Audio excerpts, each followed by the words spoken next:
Hello and welcome back to the Pitwall Podcast, where we are gearing up for Australia, but we're going to break down the Saudi Arabian Grand Prix for you. It was a good race. It wasn't Yeah. like the best race ever, but it had some pretty interesting tidbits that we're going to have to get into. For sure. And I'm struggling to get my phone out of my pocket to do the quali in 60. But first, be sure to like, subscribe, follow at the Pitwall Pod, turn on your notifications. The things that every YouTuber tells you to do, just do it. And take a second. Can we give a shout out to your shirt real quick? Yes. Look at this. Remember when he was a team principal? Yeah. I do. I mean, just great. Love it. I wore this intentionally because I have some thoughts about Haas. So, Okay, good. So, so let's get into this really painful qualifying for me. All right, 3, 2, 1. All right, so first thing of note is that Zhou Guanyu crashed earlier in the day, so he tried to get out and just missed the line by like 4 seconds to set a lap, so he didn't get to set a lap.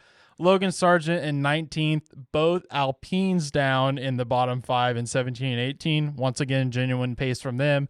And Valtteri Bottas in 16th, so not great for that bottom 5. Nico Hülkenberg barely made it out in 15th, so not the typical qualifying we'd see from him. Daniel Ricciardo 14th, K-Mag 13th, Alex Albon 12th, and Ollie Bearman in 11th, which we're going to talk about in a second, and he almost got into Q3. Lance Stroll barely made Q3 at 10th, Yuki Tsunoda in 9th, Lewis Hamilton and George Russell next to each other in 8th and 7th. Lando Norris and Oscar Piastri 6th and 5th. Fernando Alonso with some random pace this weekend in 4th. Checo in 3rd. Leclerc 2nd. And Max Verstappen on pole. Yeah. Dude, I was so hype at first for Ollie Bearman in qualifying. I mean, it was less than 0.1. Yeah. It's insane. It's like insane. Less than a 10th of a second from Lance Stroll to get into Q3. Imagine that. F1 debut is a Q3, bro. Yeah, dude, it's insane. So let's jump in. We're going to do kind of the same thing we did last week. We're going to talk about some lower field teams and talk about the higher teams. Ferrari's probably the biggest story of this weekend. Yeah. So we'll talk about that towards the end. And then we'll talk about, there's not as much news stuff that's happened, but I have a few things to talk about. So, yeah. Where do you want to start? You want to start with Haas? I was about to say, let's just go ahead and start with your shirt. Oh, man. Haas delusion syndrome is alive. It is alive, man. I put it in my notes. Haas delusion syndrome isn't a thing, I swear, but hear me out. Dude, it's totally, I am 100% on board the Haas hype train. Nico Hülkenberg scored a point. I mean, come on now. Insane. Come on now. And I also just want to mention, I wasn't sure when I was going to bring this up, but I am 2 points clear of you right now in our contest. I am leading for the first time because we changed the format. You know, you got me on the draft really good this year. Oh, I'm I not know. gonna lie. I'm not gonna lie. I spent a good amount of time preparing for it. Dude, you see. I thought I spent good time preparing for it, and then we'll have to Alpine really screwed you. Yes, Alpine for sure, really screwed for you. sure. And we'll see. Again, this is a long season. Haas, all of this could change, and I could end up losing by a lot. So we'll see, especially with some stuff going on with Mercedes right now. So anyway, Haas scored a point. They had team strat level 1 billion for the whole race. Oh yeah. And most of that was due to Kevin Magnussen. So why don't you talk about that? So K-Mag was out of the points. He was P12. But is the most goated teammate of all time. Is the absolute most goated teammate of all time, other than, back in the day when he hated Hülkenberg. Even with a 10-second penalty, this man backed off of his pace to hold up cars behind him to save Hülkenberg his spot. Or for him to have an advantage. Who's going to do that in any other team? I'm serious. I know. And other than Checo doing it, accidentally. Not to mention, he had 2 penalties total for 20 seconds through the whole race. Yeah. And also, this is a good time to bring this up too. F1 rules are dumb, man. Yeah. So he dropped like 1 spot because the other cars were lapped. And apparently when you're lapped, you can't lose time to them with penalties. So technically on the timesheet, he should have been like 18th or something. Yeah. But instead he finished just behind Albon, which screwed some other people. It probably won't matter, but still that really sucks. And there's a lot of people saying that we should get rid of blue flags in F1 and make them over and make you force an overtake to unlap. And especially with how dominant Red Bull is right now, I feel like that might not be, that might make it more interesting. Yeah. And I just don't think it's fair that you have to forcefully give up a position that makes you lose. Like, imagine if Max had lapped everybody up through 10th. Yeah. And then the people have a photo finish for 10th and 11th. Mm-hmm. But the person in 10th has a 5-second penalty, but the person in 11th was lapped. Doesn't matter. Wow. You know, that's crap. That sucks. So again, this didn't matter, but it was close to mattering. Yeah. And our Logan Sargent friends were very upset because they could have done a little bit better. So yeah, that's true. Anyway, yeah, K-Mag getting 2 penalties was something. But yeah, him holding up the pack. Did you see? They said it during the race. He was costing everybody behind them 1.2 seconds a lap. Dude. That's insane. That's insane. K-Mag's the GOAT. So I think they are going to struggle to get like a ton of points this year. So every single point makes a huge difference. Hey, they're off to a better start than Alpine. Oh, that's for sure. So you want to talk about them next? Yeah. There's not much really. Ocon is P13.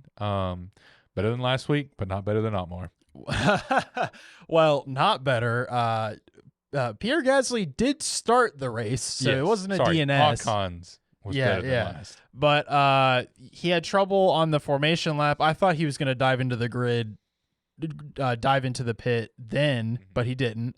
So basically he DNF'd on lap 1 because of a gearbox, engine, multiple issues. They said, literally one of their spokespersons said, we're not sure because there are too many things that we can't. It was like too unclear what it is because the engine was sending up so many warnings. I'm sorry. How does this happen? Like DNFing on the way to the grid. Can you tell me a single time that a top team has done that other than when they didn't change Leclerc's gearbox that one time, which they knew they were taking a risk? That never happens. Yeah. That never happens. And if there is issues, freaking like Max Verstappen crashed on the way to the grid one time and they rebuilt his whole car on the grid in time for it to start. There's a video on F1's YouTube channel about it. So Alpine is by far the worst team right now. Oh, for sure. Oh, also, I just got to say, I didn't say this on the Haas section, but they're the 6th fastest team definitively right now. Let's go. That's crazy, dude. The delusion syndrome is real. I'm like, they're going to get a podium. Like, imagine them changing. I mean, like you said, every point matters for them. It's still going to be a rough season, probably. Long stretch. Yeah, it's going to be a long stretch, but like from where I thought they were to what we're kind of seeing now is shocking. Yeah, same. So let's talk about Williams. Yeah. There's not as much to talk about, but I think overall, Albon finished 11th. I think Williams is kind of in a weird place. I think they kind of maybe took a step back this season, but only because they're trying to take 2 steps forward and they're very like verbal about this. Yeah. They're like, we don't want to be the speed demon anymore because that's not helping us everywhere else. Yeah. So for now, they don't really have like the greatest car. Yeah, they're working on development for an all-around instead of. Yeah, so we'll see if it pays off. The steering wheel worked this week, though. Yeah, that's true. Sargent was P14, and it wasn't like bad. Yeah, it wasn't like a bad weekend. And he ultimately, I think, lost it, or like just, I think his tire management in this race was atrocious, and I think that's what really cost him. Like even just he struggled with that. Yeah, he has struggled with that, which is interesting, especially on a track that is pretty low deg, especially on this day. So that could be a problem going forward.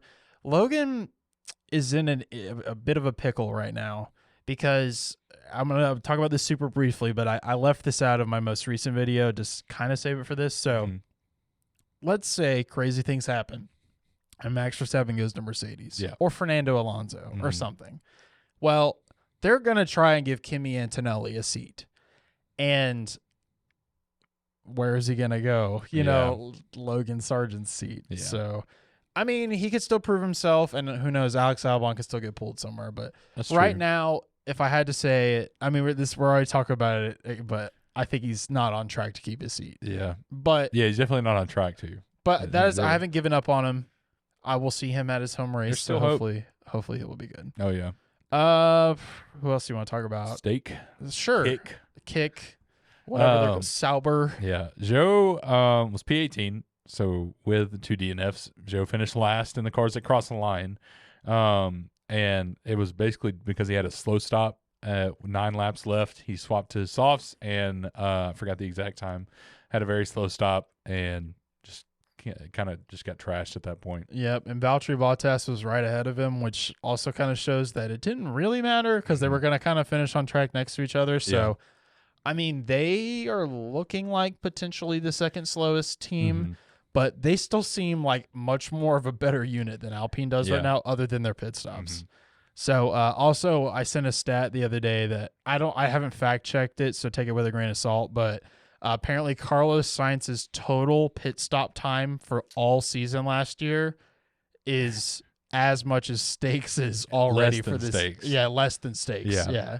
So that's pretty hilarious. So yeah, Stake is one of these teams. They're just kind of in a weird place, and they're going to stay in a weird place until Audi comes along. Yeah, so for sure. Dude, I'm excited for Audi. I am dude. They've been like teasing their stuff a lot and like doing like some launch or not launch stuff, but there was a minute, just some press stuff for it, and it's looking pretty nice. There was a minute there that it looked like they're like switching CEOs. So I was like, is this gonna like all fall apart? Yeah. And then they came out the other day and said instead of owning 75% of Sauber, they want to buy 100% of Sauber, and I was like, yes, let's go. Yes. Okay. Like this is what we want. So this is why we need more teams in F1. Anyway, so let's see. While we're on talking about slow pit stops, we could talk about Visa Cash App. Okay. Because Ricardo, who finished at P16, had a 40-second pit stop under the safety car. Yeah, what happened with that? Because they didn't really talk about it that much. They had a problem with the wheels. Getting, I think it was the back right on. Something was wrong. I couldn't see completely because the only footage I saw of it was just from the top of the car camera. But yeah, had a exact 40-second pit stop under a safety car, and then he also had a spin late in the race at turn 1. Yeah. So he almost took out Max. This is kind of like, I mean, he's probably going to have a seat next year. That's more. We're coming off of. I'm with you right now in your vibe that you're giving off. Because at first, all the year I was like, he's gonna have Checo's seat, but now I'm like, he's gonna have his own Visa Cash App Red Bull racing seat. Maybe. Yeah. I mean, are they gonna? He's in a Logan Sargent era right now. Yeah, he really is. He is not doing as because at first, he at least kind of outpaced his teammate in the first. Not outpaced. He finished better than Yuki. This time, that's just not even the case. He was just all around worse. Yeah, we're gonna need to see. His home race is coming up, so maybe he hasn't had a home race in 2 years, so maybe. And I'm not saying he's doomed. I'm saying just we're looking at it from the 2 races that we've seen. It's not looking good, and especially he just needs to beat you. If he's not beating Yuki, that's a problem. Yeah. So that's why he's there. He's got to prove that he can beat Yuki. And also, Lawson's out. If he continues to go down, we've seen what they're capable of doing. Can you imagine if they pull Ricardo for Lawson midseason? It's possible. Marco had some quote too, which he always has quotes. Anyway, Yuki finished P15 right ahead of him. So once again, I think they were telling the truth when they were like, "We're not as fast as you think we are. We're just not the last place team starting the season this year." So, yeah, they're doing fine, but not great. Yeah. So, you want to talk about Aston Martin? Yeah, sure. Okay. Stroll, can you bring it back? No, I'm in the effing wall. Lance crashes out on lap 5 at turn 22, the same wall that he hit in FP1. Yep. They moved it since then, I guess. Yeah. The only thing good Stroll gave us this weekend was a meme. Yes, he did. that's the only good thing. It was a quintessential Stroll weekend where Alonso was having a pretty, I would say, a really good weekend, especially for where their car is at. Aston, yeah. And he finished P5. And at the same time, the quote unquote no visible delta, Lance Stroll crashed into a wall, which it was just so unnecessary. If you clip the wall in the last turn where Max hit the wall in qualifying that one time, that's understand. Like that happens. And every time I watch them, they show the camera angle that's like along that wall. Yeah. My heart like stops every time I see a car. They're Like, so close. I mean, you saw Max. Like, I feel like you couldn't even put a piece of paper in between it at some points. And his qualifying lap was ridiculous too. So yeah, Stroll, man. Dude, his qualifying and Jeddah are always so good to watch. Dude, that I'll never forget. Him and Hamilton, really, like when Mercedes was top. Yeah, like watching Lewis Hamilton Jeddah qualifying is so good. Dude, that 2021. I used to think that the best race of 2021 season, which in my opinion is the best season in F1. I used to think the best race was Brazil, but that's a little biased, I think. I think maybe the best race was Saudi just because it was the craziest race weekend and so much was on the line. Yeah. Because Red Bull came in with the ability to clinch both championships and Mercedes ended up leveling up. It was insane. And Max crashing and qualifying and then brake checking. Dude, where did it go? Dude, the pace he had on that freaking qualifying, man. Oh, my gosh. Dude.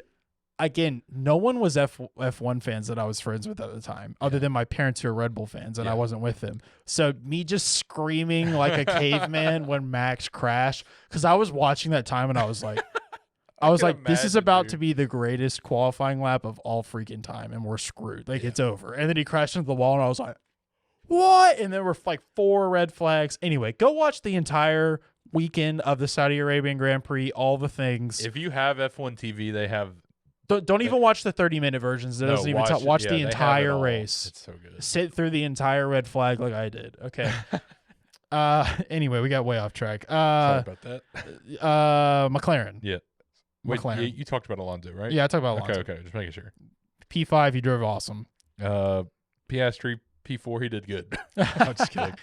He actually, he actually did do a little bit better than I expected this weekend. Yeah. Overtook Alonso early in the race, lost it to Hamilton, which I kind of got scared at first. I thought Hamilton, I thought he was there for a second, and then, but was able to get it back when Hamilton pitted. So P4 for Piastri. Lewis was big brain this entire race. So, we'll talk about them in a second. I'll talk about Lando, and then we need to talk about the battle between. So let me just cover Lando real fast. Lando had a fine race. I mean, he was P8. Him and Lewis did a similar strategy, hoping for a second safety car. Didn't really pan out. One of those classic situations. He did, however, jump start at the beginning of the race, and then because the sensor didn't trip, he got away with it. And I did not do what I normally do because I wasn't that upset about it because it didn't end up mattering that much. I mean, he could have finished behind Lewis, I guess. But, I don't know exactly what the regulations are, but you got to figure him moving is not okay. Yeah. Right? And I was pretty sure it's a disqualification, out the gate. Yeah. Or at least a 15-second stop and go penalty, which means you can't even work on the car. It's severe. Yeah. So they just, I don't know. The stewards are weird this weekend. They didn't do anything for the first 10 laps, and all of a sudden it was bang, bang, bang, bang, bang, bang, bang. I also have an issue with how they did. The stewards were not great this weekend. Let's just leave it at that. But anyway, with that said, he did finish P8 ahead of Lewis. They had a nice little battle towards the end, and that kind of segues me perfectly into talking about Mercedes. So Mercedes struggled this weekend for multiple reasons. They lacked a lot of mechanical grip. So they were actually the fastest in the straight line, which is this is old Mercedes. This is what I like to see. Yeah. But the problem is their sector 1 time was so bad that their sector 2 and 3 was awesome. Yeah. But their sector 1, the high speed cornering, they're terrible at. Yeah. They said they were losing about 4 to 6 tenths in that one sector. Ooh. Yeah. And on a lap that is long but fast, that's it bad. matters. Yeah. So, what was kind of happening between Lewis and Lando was Lewis would get right up on him, but then Lando will lose him in sector 1 because they have the opposite car, because McLaren seems to have not great straight line speed, and their DRS effect is not very strong at all, which is a big problem on a track like this. So, and in retrospect, that's how Lewis was able to battle Piastri for so long. Yeah. Which was just awesome to watch. I don't know if you noticed, but every single time that they came to that corner, Lewis took a different line. Like every single time he was like, "Oh, you think I'm going over here? No, I'm going this way this time." I cannot imagine how frustrating that was. Oh yeah. And then Oscar Piastri tweeted out, "Now I'm Mercedes rear wing expert," and I was like, that is a goated line. That is a goated line. That's why we love Piastri. Oh yeah, totally. So anyway, I thought he drove a great race. Yeah. He got just absolutely screwed. So Mercedes has a lot to figure out with their car. There was bouncing again. So it was just a whole like, this is a big like wake up call, I think, for Mercedes fans. And I was very like depressed after this race, which is why I'm wearing my stealth Mercedes cap today. No, that wasn't related. But it doesn't look great. They seem like they know kind of what's going on. I listened to their little like debrief thing earlier today, and so long story short, they struggle in the high speed corners. They have to figure this out fast because Australia has similar track characteristics, and they're also worried about their simulator not correlating. So like, there's a lot of things going on. Yeah. So, yeah, it's like, dang, Mercedes' best car in the 2022 to 2025 era might have been the W13 because it won a race. Yeah, they finished third, but Ferrari was Ferrarying all season. So it's not looking great, and I'm starting to think I may never see Lewis win a race at Mercedes again, which is just so sad to think about. But I'm not giving up hope yet because, again, the real season starts this weekend in Australia. Yeah. So if they're bad there or they just didn't even improve at all, I'm going to be very concerned. So especially because other teams seem to have updates soon. Yeah. Aston Martin said that they're going to have an update every weekend this year, which is just, they say a lot of things. They do say a lot of things. Honestly, I hope so, because every time they update, they get worse. It gets worse. So, yeah, that's what happened last year. So anyway, do you want to talk about Ferrari now? Yeah, sure. Okay. Take it away with what happened with Ollie Bearman. Yeah, so we have Oliver Bearman making his Formula One debut. The British reserve driver for Ferrari finished P7. F1 debut, and you get P7. Incredible. Like, dude, how that, like, you cannot be more excited, dude. Also, I saw, dude, did you see that video going around Twitter of like people saying Ollie Bearman showing up to school the next day? Yes. That was not him. Oh, I know. Okay. Yeah, I know. There were so many people online that were like, Who oh was my God. that? Who was that? It was a, I believe it was a soccer player or football player. After he had just won, like, he's playing professionally and still in school or something like that. Anyway, Ollie had a great drive. He battled Hülkenberg and Norris to finish P7. I mean, even look at Lawson's debut. Well, I mean, he wasn't in a Ferrari, so you can't compare too much. But I mean, like, this is a huge showing. Like I said, almost made Q3, almost beat out Stroll. That's awesome. Yeah. I mean, I don't think Ferrari could have asked for a better weekend from him either. No. Yeah. And I mean, it really sucks for Sainz. Yeah, it does. Also, once again, you and like the driver curse, you always are having. My drivers are always getting replaced, or have the reserve driver always comes in.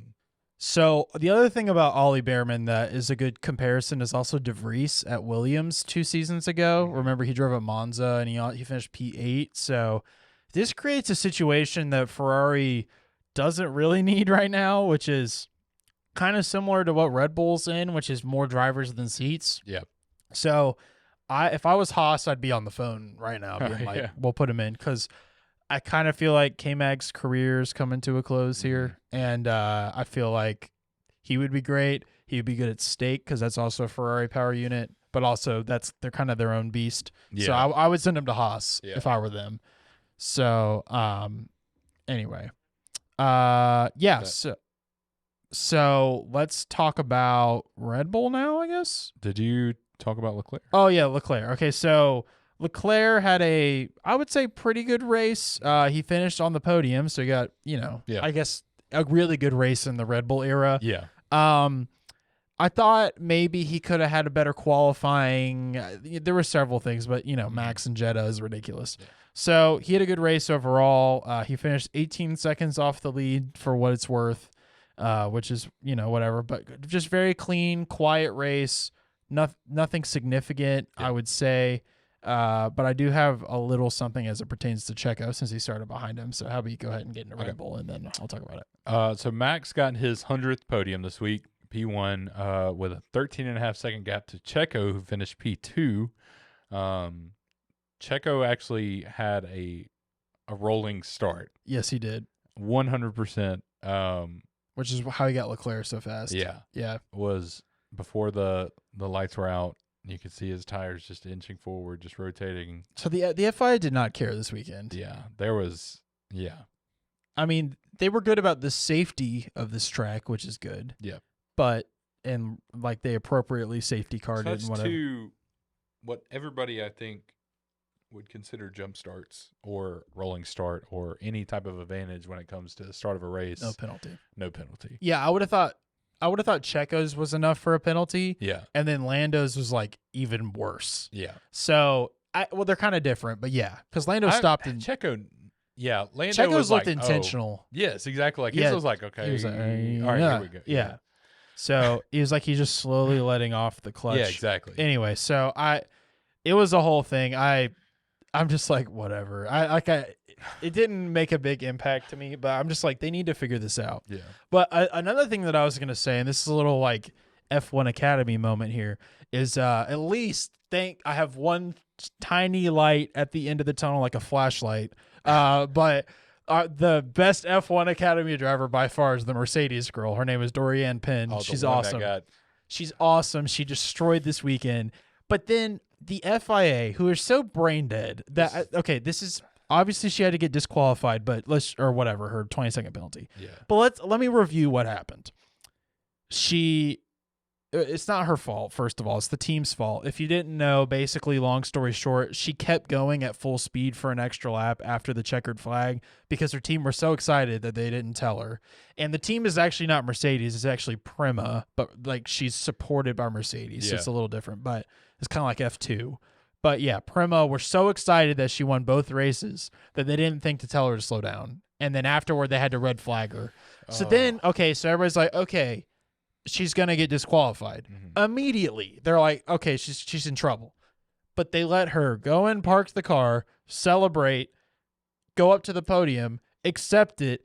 An F2 race happens. There's an hour break, an F2 race happens, another hour break. Mm-hmm. The F1 race happens, and then 10 minutes after the F1 race, they're like, oh, by the way, she got 20-second penalty.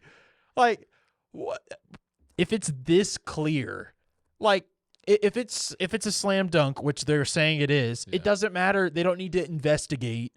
And how did it take that long? Yeah. How did it take that long? They should have been before the podium. Mm-hmm. And then the team can go contest it if they want to. Yeah. But that left one person that was supposed to be on the podium not even on the podium. And then, it's a lot. So anyway, it's not going to matter. I think she's still going to win in flying colors. Yeah. The next F1 Academy race is in Miami, so I'm excited for that. Heck yeah. Also, I think the cars look pretty cool. I think they do too. The wheels look a little dinky, but other than that, I'm pretty excited about F1 Academy. I've been watching a good bit of it actually, and here's the crazy thing though. So their pole time, I'm gonna butcher these numbers, but just take it for what it is. All right. Yeah. Their pole time was a 2:05. Okay. Yeah. Max's pole time was a 1:27. Yeah. That's crazy. They're not even through the second sector before Max is in the pit by the time, it's insane. So I would love to see an F1 Academy car. By that math, they could lap them in, see if they're making up 35-ish seconds a lap. Actually, it's more like 40. They could lap them in 2.5 laps. Max could literally lap another single-seater car. At full speed, at full qualifying speed. That's insane to think about. It is insane to think. So basically an out lap, a cool down lap for an F1 car is basically the speed that these F1 Academy cars are going. Jeez. But again, they're the lower of, they're below F3 technically, I believe, but they're kind of their own thing. Anyway, I mean, that's it for the teams. I just wanted to throw that out there. Yeah. So, Christian Horner drama still happening. Yep. Kind of quiet right now, but that's because we had a week off. So I'm sure we keep hearing like he's going to be fired in Australia. No, just kidding. He's not going to. We're good. Yeah. Oh, Adrian Newey is going to be sent down to the hypercar team to get him off the cost cap. No, he's not. Don't worry about it. Like, just it keeps going back and forth. The sharks are swimming around Red Bull. The Ferrari chairman that basically got Lewis to sign is also like lingering around. So it's an exciting time. Yeah. It's an exciting time for all of us non-Red Bull fans, despite everything that's going on with Christian Horner. I haven't really given you a chance to like, what do you think should happen? Like with Horner? Yeah. Do you think he should be fired? Like, it's kind of, if the evidence is true, let's just put that Yeah, out. if it's true, he should be fired immediately. Okay. So like, if there's no shred of evidence that he didn't do it, I mean, that's like with anything. yeah. They shouldn't be, because if it didn't happen, it didn't happen. So what, if he stays, do you think Max is going to leave? Like, do you think there's a legitimate shot that Max leaves? If Ford leaves, then maybe. Yeah, more than like if Max knows, like, I mean, Horner's delusional if he says he can't win, or he can win without Ford and Max. He said Ford, Max, and he said them, referring to Ford, Max, and Adrian Newey. Yeah, Adrian Newey for sure. That's a statement. Yeah, I mean, he has done it, but it was a different time. It's gonna be. Well, I mean, you gotta think it's gonna be a drastic change. Like, oh, dude. They're not gonna design the car the same.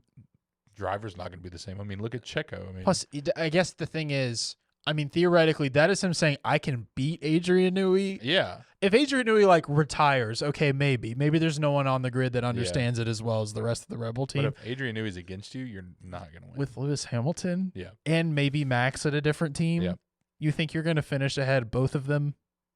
Probably not. And McLaren's doing pretty well. Max could leave. That's very up in the, like, he could, if Horner stays. Yeah, he could leave, but he also could stay. It's like, if you made me guess what's going to happen right now, I would say that Horner's going to stay. That's what I'm most confident about. Then the next thing I'm most confident about is that Ford's going to leave. Yeah. And then the next thing that I'm most confident about is like there's a big gap, and then I would say Max leaving. Newey, I feel like might stay. He also might retire or do something else. That's true. I don't think he's going to go to Ferrari if I had to guess, even though I really want him to. Which is just, that's the thing, is he doesn't fit in at Mercedes. So like they would never hire him. I don't think they can. They have to fire somebody, and they're not going to fire James Allison. So that's true. They might, I'd take it back. They might eventually, but you know, so yeah, so it's very interesting. Again, once again, this is the season storyline. Even though I said the Ferrari Lewis Hamilton news is going to be the season storyline, I did not know that this is going to ensue. So my last thing, and I want to kind of get your take on this, is the biggest problem in Formula One right now is that these are bad regulations. Just period, clean cut. There's a lot of people kind of saying this, but it's one of those things where it's like, you're just mad that Red Bull's beating you. And I mean, yes, but like Red Bull's ruining the championship on their own because Checo isn't competing with them. Like now, Valtteri didn't have as big of a thing as everybody thinks. He won 10 races while he was there, but which is about 2 a season or whatever. Yeah. But every other team, in fact, every team has struggled at some point with these regulations. And I'm talking about the 2022 era regulations. So Red Bull DNF the first 2 of the first 3 races. Alpine is what they're currently doing. Haas is their own thing, but Haas is a problem. McLaren struggled a lot, especially last year. Aston had upgrades that didn't work. Mercedes, we all know what's happening with them. They thought they designed something. I mean, how are the regulations that wide open that they could show up with a 0-pod design? How is that possible? Like, just, I mean, I respect what they tried, and I mean, clearly Newey thinks that some of it worked because he's using elements of Mercedes' car. Yeah. But it's just, it's not working. Yeah. And then, you know, the whole point is like, oh, they can all follow better, right? Well, Max is winning by 20 seconds. Yeah, no, that's not an improvement. Yeah. Yeah. So, and it slowed them down. it just overall it made it less interesting. I'm not saying the cost cap's a good thing, but the cost cap debatably worked in 2021, except for Red Bull breached it. But and maybe got a advantage locked in for years. So I'm concerned about these regulations. I wish we could just go back, not just because of Mercedes. I think what they need to do genuinely at some point is surprise them with regulations. I don't think they can do this, but can you imagine if in September they just come out and say, we're building the 2021 cars again next year. They just come out cold. Everybody starts from fresh. The engine regulations are different. They would have to increase the cost cap for 1 year to allow that. Okay, fine. Yeah, but I'm just saying, can you imagine? Because people are already working on that next year. Oh, car, I know. Okay, so fine, August, whatever. Well, I'm just saying. I mean, I get what you mean. Could just come out cold and be like, this is what it is. Yeah. There's no debate. Good luck. Or it doesn't have to be 2021, just something where it just resets it. And I think there should be some rule where it's like, if a constructor wins 4 years in a row, it's like, we will have a cold set of regulations that will surprise everybody. That'd be a way to fix it, most likely. Yeah. But they'll never approve that. And it's more complicated than that because they can't just invent regulations. They have engineers that design the cars. And for what it's worth, it is an interesting thing that they've done where they have these ground effect regulations, but they're tearing up the circuits. These manhole cover things keep happening. The drain covers that happened in the pit lane of Saudi Arabia this weekend. And I don't know, just no one can seem to get on top of it other than Red Bull because the only problem that Red Bull faced in the previous regulations was their engine. Yeah. And they fixed that for now. So anyway, I'm very concerned about anybody ever catching them. Obviously, there's more engine regulation changes coming up in 2 years. For sure. But I think that's going to change a lot. I do too. And I think there's a real shot that like Audi could come in and just like destroy immediately because they've been working on only that. Yeah. But I don't know. And I don't think for what it's worth, them changing the 2014 regulations, I think that was the year, to turbo hybrid immediately worked great either because Mercedes, both their cars were ahead by like 4 seconds after the first lap of the first race. Like, if you can't figure it out, like, it's just too complicated. Yeah. So anyway, I think Crofty said it best one time. He was like, there's 65 pages of absolutely nothing in these regulations, something like that. So anyway, that was my little spiel. I've been feeling this for a while. I'm probably going to make a video about that eventually about be more like site things. But my general vibe is like, there's a problem with these regulations, and every Mercedes fan out there wants to say, if it was Mercedes, they would have changed the regulations by now because that's what they did a lot. But I think we need to find something else. Maybe a 2028 regulations. I don't know. I'm concerned about the viewership and all this stuff. And you know what? At the same time, I'm good to get rid of non-F1 fans that are all like, oh, it's boring. If you're saying it's boring just because your team doesn't win I thought this race was very interesting. Yeah. And it was probably one of the more boring races that we've had in the last year. But if you're not interested in that, it's like, I'm sorry, it can't be this crazy thing like a NASCAR race where there's 500 overtakes in one race. Yeah. That's not what this is about. Yeah. So if you don't want to watch it, that's fine. But also, it's like an hour and a half out of your life. Like, if you might just watch it and just don't complain. Yeah. So anyway, as I just complained for 10 minutes. So I complain because I'm going to continue to watch. But you're a true fan and continue to watch. Yes, I'm way too much of a fan, actually. Yeah. So that was my little tangent, my little plea. So I have two things for news-wise. Okay. So apparently negotiations have started with Sainz and Mercedes to basically just do a driver swap. Now, I'm not talking about the teams coming together. I'm just saying basically like they're just swapping. That's one. I think they should share information too. Oh yeah. I think they should share information. Okay. Yeah. Why not just let the best? All right. Mercedes. This isn't legal, but Mercedes and Ferrari completely share information, and then we'll just battle it out. Best driver wins. Okay. I mean, with having Lewis, that's why I'm like okay with it. Yeah. But also, of course. can you imagine if they like? because that's the thing is everybody knows something.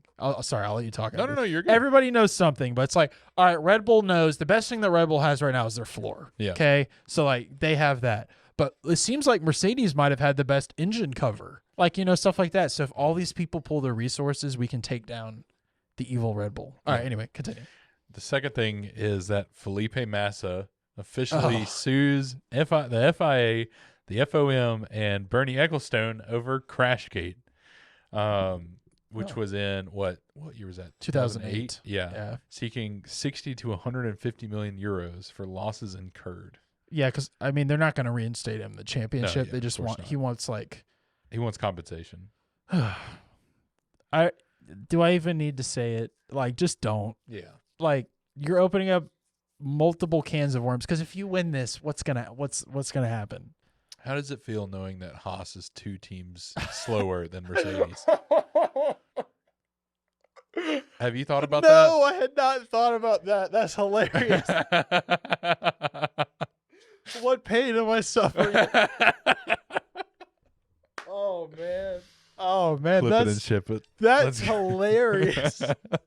Oh man! All right, we're gonna have to get off. We're gonna have to get off. There. All right, subscribe, follow at the Pitwall Pod. We'll see you later. We'll see you after Australia.